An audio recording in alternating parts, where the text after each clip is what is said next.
Creciam armis victus victores, victic et latium artes rudis aduxit spiritum.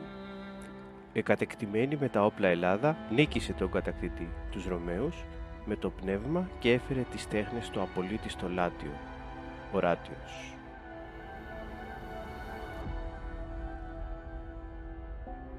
Μάθημα δεύτερο. Οι Έλληνες κατακτούν τους Ρωμαίους με τον πολιτισμό τους. Με την κατάκτηση της Ελλάδας, οι Ρωμαίοι άρχισαν να γνωρίζουν τον πολιτισμό των Ελλήνων. Η αρχική τους εχθρότητα αντικαταστάθηκε από ένα έντονο συναίσθημα σεβασμού. Οι Ρωμαίοι γοητεύτηκαν. Γνώρισαν ονομαστούς δασκάλους, φιλοσόφους και καλλιτέχνες. Εντυπωσιάστηκαν από τα αγάλματα, τους ναούς, τα κτίρια και τις πόλεις. Θαύμασαν τις γιορτές, τα γράμματα, το θέατρο και τις τέχνες. Λάτρεψαν και εκείνοι τους θεούς του Ολύμπου, δίνοντάς τους λατινικά ονόματα. Άρχισαν να μιμούνται την ελληνική αρχιτεκτονική. Έχτιζαν σπίτια και δημόσια κτίρια, τα οποία στόλιζαν με αγάλματα, ακολουθώντας την τέχνη των αρχαίων Ελλήνων. Έφεραν Έλληνες δάσκαλους για τα παιδιά τους ή τα έστελναν για να σπουδάσουν στην Ελλάδα. Ειδικά οι αριστοκράτες Ρωμαίοι θεωρούσαν απαραίτητη την ελληνική παιδεία.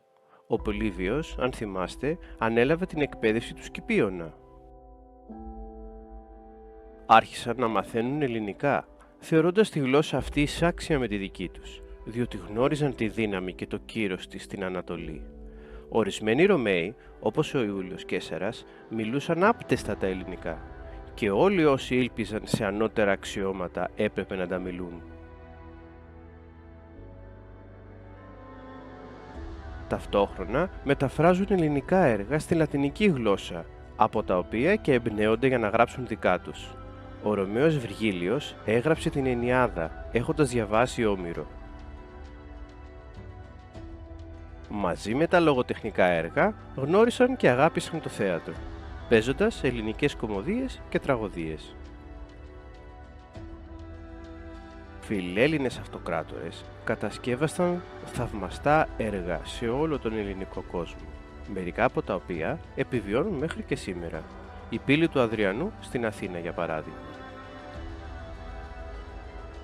Σαν αποτέλεσμα, οι δύο πολιτισμοί, ο ελληνικός και ο ρωμαϊκός, ήρθαν πολύ κοντά και ενώθηκαν σε έναν νέο, κοινό πολιτισμό, τον ελληνορωμαϊκό.